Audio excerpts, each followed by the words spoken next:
নমস্কার, ৫টার ৫ মিনিট নিয়ে আমি অতনু রয়েছি আপনার সঙ্গে। যে শিবু হাজরার খোঁজই মিলছিল না, বেপাত্তা শিবু হাজরা, যে শিবু হাজরার বিরুদ্ধে ভুরি ভুরি অভিযোগ, উত্তাল সন্দেশখালী, বিক্ষোভে ফুঁসেছে। যে শিবু হাজরার বাড়িতে ক্ষোভের আগুন, তার বাড়ি জ্বালিয়ে দেওয়া হলো, পোল্ট্রি ফার্মে আগুন ধরিয়ে দেওয়া হলো। কোথায় সেই শিবু হাজরা? কদিন ধরেই যে প্রশ্ন উঠে আসছে, শিবু হাজরা এক্সক্লুসিভ নিউজ 18 বাংলায়। বিস্ফোরক অভিযোগ করছেন সিপিআইএম, আরএসএস, তারা চক্রান্ত করে, পরিকল্পনা করে ঘটনা ঘটিয়েছে।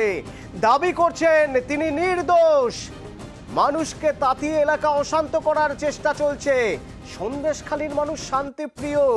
এক্সক্লুসিভ নিউজ 18 বাংলায় কি বললেন শিবু হাজরা, শুনুন।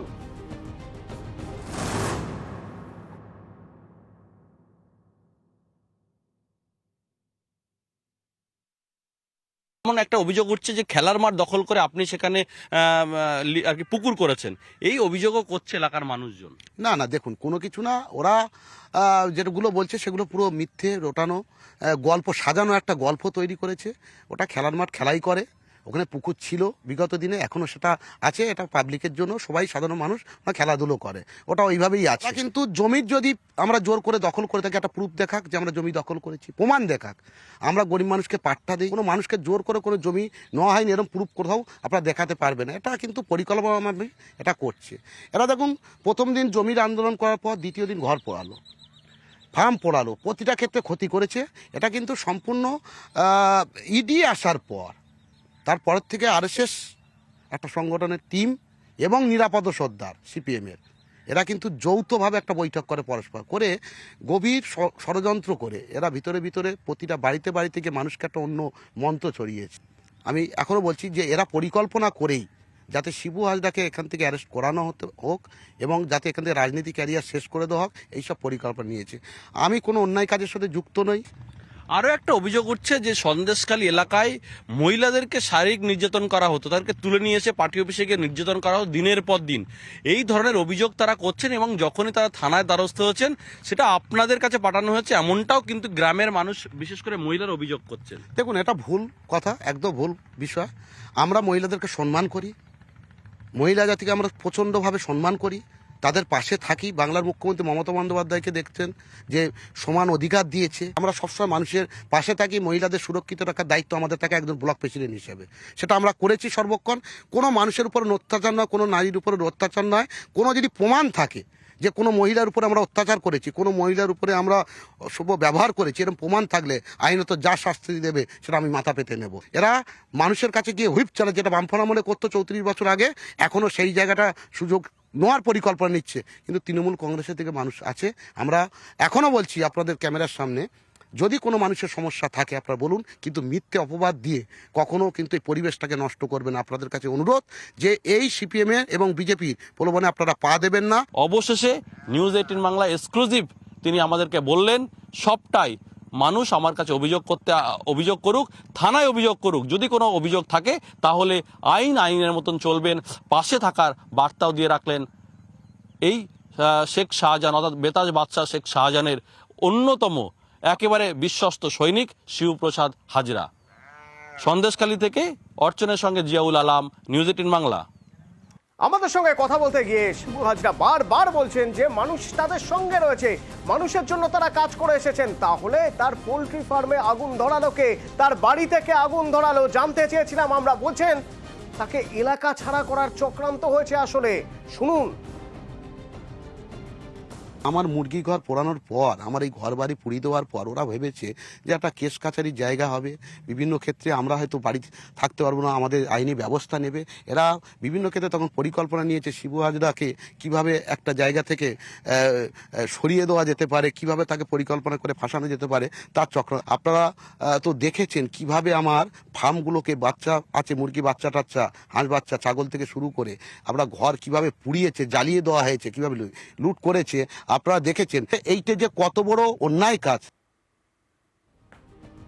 অভিযোগ ওঠে শিবু হাজরার তার দলমল নাকি মিষ্টি আনায় দোকান থেকে পয়সা দেয় না, সবজি কেনে দোকান থেকে পয়সা দেয় না। আমাদের ক্যামেরার সামনেই তারা সেই সব অভিযোগ করেছেন। তারা বলেছেন যে তাদের হুমকি দেওয়া হয় টাকা চাইলে দিনের পর দিন। মিষ্টির দোকানে তো লাখখানেকের উপরে টাকা বাকি রয়েছে। আমরা জানতে চেয়েছিলাম, মানুষ আপনাদের সঙ্গে রয়েছে, তারপরেও আপনারা দোকান থেকে জিনিস কেনেন, পয়সা দেন না কেন? কি বলছেন শিবু হাজরা, শুনুন। দোকান থাকলে খদ্দের যাবে, তাদের দোকান আছে, কিন্তু আমরা পলিটিক্যাল লিডার যারা, আমাদের কাছে এরকম নেই যে আমাদের সবজি কিনতে হবে এত, আমাদের মিষ্টি কিনতে হবে। বিশেষ করে দেখুন, কোনো কর্মীরা যদি কোনো মিষ্টি দোকান থেকে মিষ্টি নেয়, কোনো কিছু করে, তার দায়িত্ব আর ব্লক প্রেসিডেন্টের নয়। এটা পুরো মিথ্যে গুজব। এরা এইভাবে পরিকল্পনা করে এই জিনিসগুলো করছে। যদি কোনো লোক কোনো টাকা পেয়ে থাকে, আমার কাছে যদি কোনোদিন বিচার দেয়, কোনো কিছু বলে, আমি দেনান্দা সেগুলো সমাধান করেছি। এই শিবু হাজরার বিরুদ্ধে, উত্তম সর্দারের বিরুদ্ধে ক্ষোভ, সেই ক্ষোভ প্রশমন করতে 144 ধারা। তারই মাঝে বিজেপি রাজ্য সভাপতি সুকান্ত মজুমদারের গতকাল বসিরহাটে এসপি অফিস ঘেরাও এবং তারপর আজ সন্দেশখালীতে ঢোকার চেষ্টা। এখন অ্যাপোলো হাসপাতালে চিকিৎসাধীন।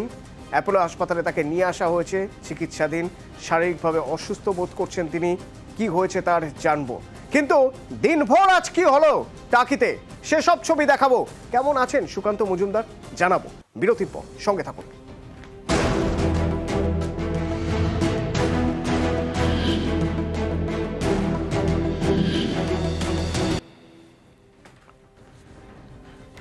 সুকান্ত মজুমদার, শুরুতেই আপনাদের জানিয়ে রাখি, সুকান্ত মজুমদারকে কিছুক্ষণের মধ্যে নিয়ে আসা হবে বাইপাসের ধারে অ্যাপোলো হাসপাতালে। তার কারণ তিনি শারীরিকভাবে অসুস্থ বোধ করছেন।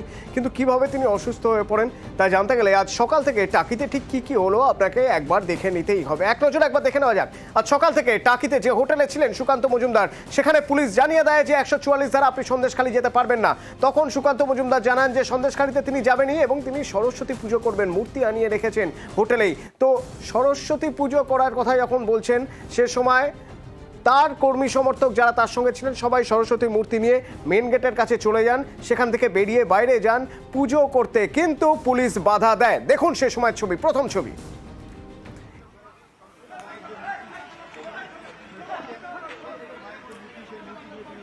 ঠিক সেই সময় পিছনের গেট দিয়ে সুকান্ত মজুমদার বেরিয়ে যান সরস্বতী মূর্তি নিয়ে।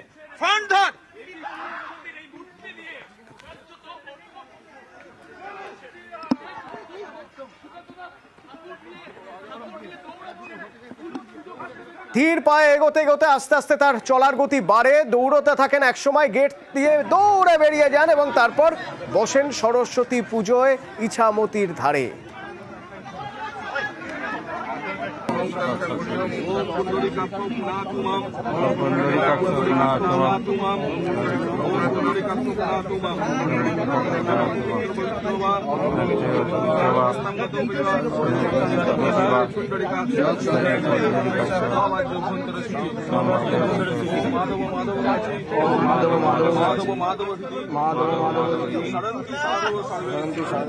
দেখুন, গতকালই বলেছিলাম যে পুলিশ যদি ডালে ডালে চলে আমরা পাতায় পাতায়। আমরা পুলিশকে বলেছিলাম, বারবার অনুরোধ করেছিলাম যে আমাদেরকে বেরোনোর সুযোগ দেওয়া হোক। আমরা সন্দেশখালীতে কোনো পলিটিক্যাল অ্যাক্টিভিটি করব না, আমরা সেখানে গিয়ে মায়ের আরাধনা করব। আজকে আমরা সেটাই করলাম। ওখানে যেতে না পেরে আমরা পুলিশের চোখে ধুলো দিয়ে আমরা এই ইছামতির তীরে পুজো করলাম। অবশ্যই আমরা আমাদের সন্দেশখালী যাওয়ার যে চেষ্টা, সেই চেষ্টা থাকবে। আমরা যাওয়ার চেষ্টা করব, পুলিশ পুলিশের কাজ করবে। মনে রাখবেন, পশ্চিমবঙ্গ পুলিশের এবার একজন মাস্টারমশাইয়ের সাথে পালা পড়েছে এবং সেই মাস্টারমশাই ছাত্ররা কি করতে পারে সব জানে। সেই জন্য খুব চালাকি করবেন না। আপনারা যদি ডালে ডালে চলেন, সুকান্ত মজুমদার পাতায় পাতায় চলতে পারে, সেই ক্ষমতা আছে। গতকাল থেকে নিশ্চয়ই সেটা প্রমাণ করে দিয়েছি। পুলিশ যদি চলে ডালে ডালে, সুকান্ত মজুমদার চলেন পাতায় পাতায়। কিন্তু আমরা সুকান্ত মজুমদারকে পুলিশের গাড়ির বনেটের উপরে দেখলাম। দেখুন, পুলিশ বাধা দিলে পুলিশের গাড়ির বনেটের উপর উঠে যান সুকান্ত মজুমদার।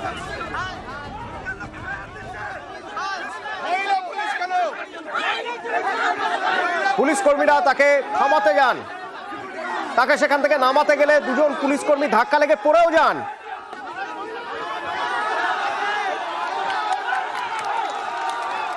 এরপর সুকান্ত মজুমদার, তাকে জোর করে নামাতে গেলে তিনি গাড়ির বনেটের উপর শুয়ে পড়েন।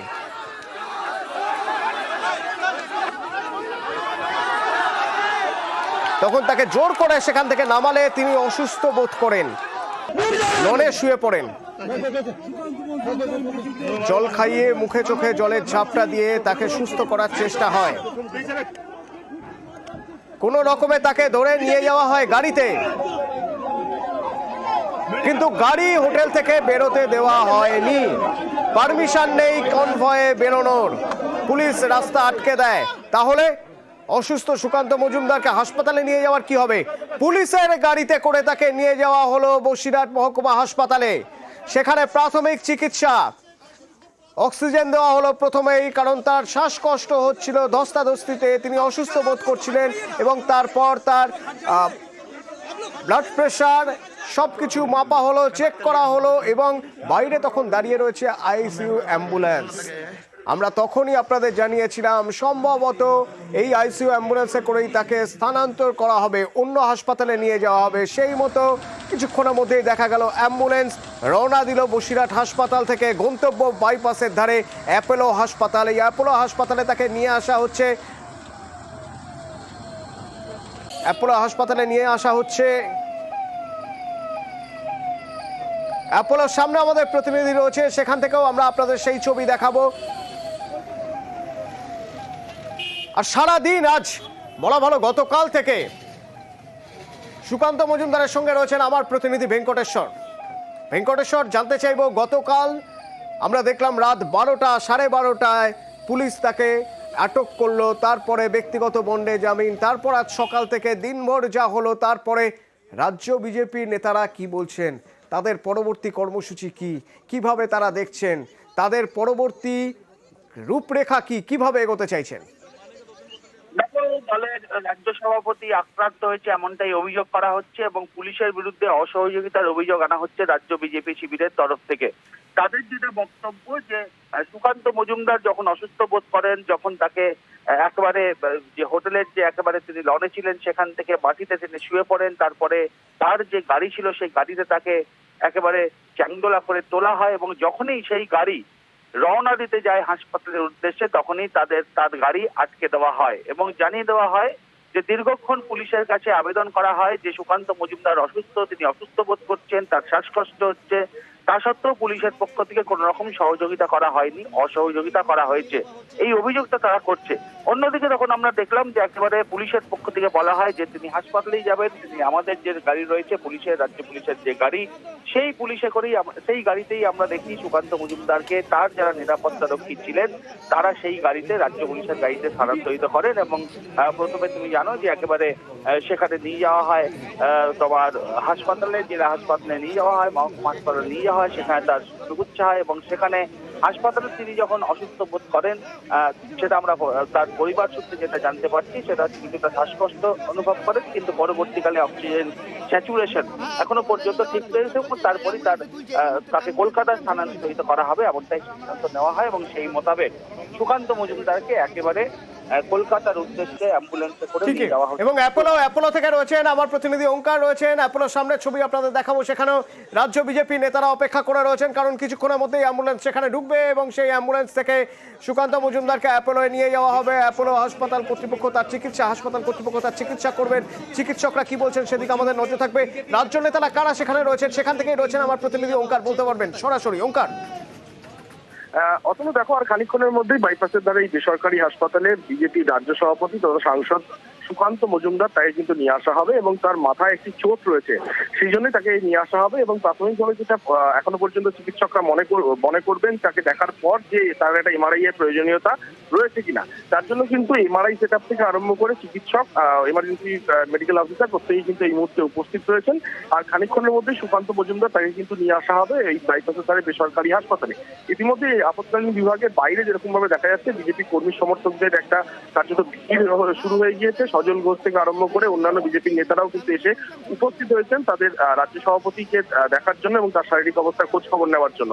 তবে এখনো পর্যন্ত যেটা খবর পাওয়া যাচ্ছে যে আর খানিকক্ষণের পরেই সুকান্ত মজুমদার তিনি কিন্তু বাইপাসের দ্বারা এই বেসরকারি হাসপাতালে আসবেন, এবং তার মূলত মাথায় একটি চোট রয়েছে, সেই জন্য কিন্তু এমার্জেন্সি মেডিকেল অফিসার এবং নিউরোলজিস্ট কিন্তু হাসপাতালে রয়েছেন এমার্জেন্সি বিভাগ তারা তাকে প্রাথমিকভাবে দেখার পর তারা যদি মনে করেন যে এমআরআই এর প্রয়োজনীয়তা রয়েছে তাহলে কিন্তু তৎক্ষণাৎ তা কিন্তু এমআরআই করা হবে, এমনটাই কিন্তু হাসপাতালের সবকিছু তরফ থেকে বন্দোবস্ত এখনো করে পর্যন্ত অপেক্ষা করে রয়েছেন পরিকল্পনা করা হয়েছে। চিকিৎসকরা। সুকান্ত মজুমদার আসার সঙ্গে সঙ্গে শুরু হয়ে যাবে চিকিৎসা এবং তার কি করা উচিত, কোন টেস্ট করা উচিত তখনই সিদ্ধান্ত নেওয়া হবে। তবে সব রকম বন্দোবস্ত করে রাখা রয়েছে। সুকান্ত মজুমদার অসুস্থ হয়ে টাকি থেকে ফিরছেন কলকাতায়, অ্যাপোলো হাসপাতালে তার চিকিৎসা হবে। তৃণমূল কিভাবে দেখছে শান্তনু সেন জানতে চেয়েছিলাম আমরা, শুনুন কি বলছেন। সাংসদ জীবন অচিরেই শেষ হবে উপলব্ধি করে তিনি ভবিষ্যতে বোধহয় অভিনয়ের জগতে নাম লেখাতে চাইছেন, সেই জন্যই একটা রিহার্সাল দিলেন। এবং গতকাল যেভাবে সুকান্ত মজুমদার গুন্ডাদের মতো হেলমেট ছাড়া বাইক নিয়ে মস্তানদের নিয়ে দাপাদাপি করলেন এবং পুলিশের গাড়ির ওপরে ঢিল ছুড়লেন, পুলিশকে মারধর করলেন, রামচন্দ্রকে রাস্তায় নামিয়ে তারা রাজনীতি করেন, দেশের মানুষ জানে। সরস্বতী পুজোর দিন মা সরস্বতীকে রাস্তায় নিয়েও তারা রাজনীতি করতে পিছপা হলেন না। কোথাও আমরা দেখিনি সুকান্ত মজুমদারকে কেউ ধাক্কা মারছে বা কেউ মারধর করেছে। হঠাৎ তিনি অভিনয় করতে শুরু করলেন। তার অভিনয় জগতের আগামী দিনে তিনি অংশগ্রহণ করবেন বলেই মনে হচ্ছে। সেই জগতে তার সাফল্য আমি অগ্রিম কামনা করছি। অভিনেতা সাংসদ দেব কদিন ধরেই জল্পনা ছিল তাকে নিয়ে যে তিনি নাকি নাও দাঁড়াতে পারেন, রাজনীতি থেকে সরে যেতে পারেন। অবশেষে নিজেই মমতা বন্দ্যোপাধ্যায়, অভিষেক বন্দ্যোপাধ্যায়ের সঙ্গে বৈঠকের পর জানিয়ে দিয়েছেন যে তিনি দাঁড়াচ্ছেন, ভোটে আবার দাঁড়াবেন, ঘাটাল থেকেই দাঁড়াবেন। নিউজ 18 বাংলায় এক্সক্লুসিভ আজ জানালেন ঘাটাল মাস্টার প্ল্যান যাতে হয় তার জন্যই দাঁড়াবেন, ঘাটালের মানুষের জন্য দাঁড়াবেন। শুনুন। বসন্ত পঞ্চমীতে লাইট ক্যামেরা অ্যাকশনকে দূরে সরিয়ে রেখে বা জনগণের যে সেবা তার থেকে একটু বিরতি নিয়ে কিন্তু এই মুহূর্তে দেব তার অফিসে সাড়ম্বরে সরস্বতী পুজো পালন করছে এবং প্রতিবারের মতো আমরা দেখতে পাচ্ছি এবারও খুব সুন্দর মা সরস্বতী সেজে উঠেছেন আর তার পাশে একটু চমকও রয়েছে চাঁদমালায়। হ্যাঁ, আমার মনে হয় কোথাও যেন মা সরস্বতীর আশীর্বাদ খুবই প্রয়োজন যে কোনো ক্রিয়েটিভ ফিল্ডে, এবং বিদ্যার দেবী। তো আমরাও কোথাও যেন ঠাকুরের কাছে প্রার্থনা করি, মায়ের কাছে প্রার্থনা করি যেন ভালো চিন্তাভাবনা যেন বৃদ্ধি হয় এবং ভালো ভালো কাজ যেন আমরা করতে পারি। একদম। এখন জানি ছবির জগৎ নিয়ে রয়েছে, কিন্তু যখন স্টুডেন্ট ছিলে বা যখন মানে চলচ্চিত্র জগতে আসনি তখন তো একটা বিশেষ প্রার্থনা থাকতো মা রেজাল্টটা ভালো হয় বা যে ক্রিয়েটিভ অ্যাক্টিভিটিস হয় সেই প্রার্থনাগুলো কি একই রকম আছে না বদলেছে? অফকোর্স, চাওয়া কোনো কমে না। আমার কোথাও যেন মানে বয়সের সাথে চাওয়াও বাড়ে আর কি প্রত্যেক দিন। না, আমার একটা অভ্যেসও আছে চান করার পর পুজো করা, ঘুমানোর আগে পুজো করা। তো সকাল থেকে রাত অবধি আমার চাওয়া থাকেই আর কি। আমি যা পেয়েছি আমার কোথাও যেন মনে হয় এই জন্মে যত পাওয়ার দরকার একটা মানুষের তার চেয়ে বেশি পেয়েছি। তার জন্য মাকে ধন্যবাদ, গুরুজনকে ধন্যবাদ, বাবা মাকে ধন্যবাদ, আর যারা যারা আমাকে দেব বানিয়েছে তাদেরকে ধন্যবাদ। মা সরস্বতীকে এবার নিশ্চয়ই বিশেষ ধন্যবাদ জানিয়েছো, কারণ তুমি ভীষণ হ্যাপি। আমরা জানি যে সামনেই আসতে চলেছে ঘাটাল মাস্টার প্ল্যান এবং তোমার অনেক দিনের স্বপ্ন সেটা সাকার হতে চলেছে। আমার মনে হয় কি ঘাটাল মাস্টার প্ল্যান এইটা কত বড় স্বপ্ন ঘাটাল মানুষের জন্য। আমি এটা মানে আমি যতই বলি না কেন সেটা আমি কোনোদিন বোঝাতে পারবো না কোন আবেগে আমি আবার ফিরলাম। এই ঘাটাল মাস্টার প্ল্যানটা উদ্বোধন করেছিলেন ইন্দিরা গান্ধী 1980s সময়। হ্যাঁ, কিন্তু সেই ঘাটাল মাস্টার প্ল্যানটা কোনোদিনও হয়নি। আমি ফিরেছি একটাই শর্তে, যদি ঘাটাল মাস্টার প্ল্যানটা হয়, এবং দিদি সেটাকে রাজি হয়েছেন এবং তিনি অ্যানাউন্সও করেছেন এবং সেটা হবে। মানে না হলে আমি রাজনীতি করবো না। মানে আমি সেরকম নয় কে প্রতিশ্রুতি বলে না, হ্যাঁ, প্রমিস করে ভোট নিয়ে চলে এলাম, তার মধ্যে আমি পড়ি না। আমার কাছে রাজনীতি হচ্ছে মানুষের কাছে থাকা, মানুষের ভালো করা। এবং যদি আমরা ঘাটাল মাস্টার প্ল্যানটা করতে পারি, এটা 1-2 বছরের গল্প না, এটা 100-200 বছর অবধি থেকে যাবে। অ্যান্ড এইটার জন্য যদি আমার ফিরে আসাটা, যদি ঘাটাল মাস্টার প্ল্যান যদি হতে বাস্তবিক করে, তো আমি আবার ফিরে আসবো। তুমি তো চ্যাম্পিয়ন ওটা। আমার মনে হয় আমি চ্যাম্পিয়ন না, আমার মনে হয় দিদি চ্যাম্পিয়ন। এবং অভিষেক অফকোর্স ওরও প্রস্তাব ছিল। ইনফ্যাক্ট আমি যখন অভিষেকের সঙ্গে প্রথম দেখা করি, he gave me this offer and then I went to দিদি। ইভেন দিদি সেটাকে হ্যাঁ বলে এবং তারপর দিনই তিনি অ্যানাউন্সও করেন আর কি। আই এম হ্যাপি দ্যাটকে এটা হতে চলেছে। একদম লাস্টে ছোট্ট করে যেটা, যে দেব তো শুধু অভিনেতা না, জনপ্রতিনিধিও। নিশ্চয়ই একটা প্রার্থনা থাকে যে সকলে যেন ভালো থাকে। খুবই দরকার আজকে, মানে আজকে আমার মনে হয় শান্তি চারপাশে যে রাজনীতি শুরু হবে আর কি। এবং এটা নিয়ে মানুষকে বাঁচিয়ে যেন প্রত্যেকটা দল রাখে। তুমি তো সন্দেশখালী বলেছো যারা অন্যায় করেছে তারা শাস্তি পাক। এটা কি পলিটিক্যাল ইন্টারভিউ? আজকে সরস্বতী পুজো, বাট তবু সন্দেশখালী অফকোর্স আমি মানুষকে যারা ভালো রাখবে তার পক্ষে আমি, সে আমার দল হোক, অন্য দল হোক, যে কোনো মানুষ হোক পৃথিবীতে, আমি তার পক্ষে। কারণ আমাদের কাজ হচ্ছে, জনপ্রতিনিধির কাজ হচ্ছে মানুষকে সুখে রাখা, ভালো রাখা, নির্ভয়ে রাখা। তো এটা আমার মনে হয় প্রশাসনের কাজ, রাজ্য সরকারের কাজ, সেটা করা উচিত। অনেক ধন্যবাদ। তোমার আজকের দিন কেন বছরের প্রত্যেকটা দিন ভালো কাটুক এবং মানুষের পাশে থেকে এভাবেই তুমি দেব হয়ে থাকো। থ্যাংক ইউ ভাই, থ্যাংক ইউ সো মাচ। ক্যামেরায় জনপ্রতিনিধির কাজ মানুষকে ভালো রাখা, সুখে রাখা। তো দেব সেই কাজ শুরু করে দিয়েছেন, কোট আনকোট কাজ শুরু করে দিয়েছেন দেব। ভাইরাল হয়েছিল সোশ্যাল মিডিয়ায় অনাথ এক ভাই বোনের ছবি। তাদের কেউ নেই, তাদের পড়াশোনা কিভাবে হবে, কিভাবে চলবে? সাংসদ তহবিল থেকে 2 অনাথ শিশুকে 1 লক্ষ টাকা সাহায্য করলেন ঘাটালের রবিদাসপুরের গ্রামের ওই অনাথ ভাই বোনের হাতে টাকা তুলে দেওয়া হলো, 1 লক্ষ টাকা তুলে দেওয়া হলো। জীবনযাপন করা হবে এই নিয়ে একটি সমস্যা তৈরি হয়। আমরা সেই খবর গত 11 ফেব্রুয়ারি তাঁতিলাগ্নে পড়াশোনার জন্য আমি তো আবেদন করছিলাম যে সরকার যেন একদিকে লেখাপড়ার জন্য একটু সাহায্য করে, তাই এই যে করেছে আমি খুশি হয়েছি। যদি কেউ করে সেটা খুশি হয়েছি আমি। এখন তো লাতিলাগ্নে এটা নিয়ে যে একটু বড় হতে পারবে, লেখাপড়া শিখে।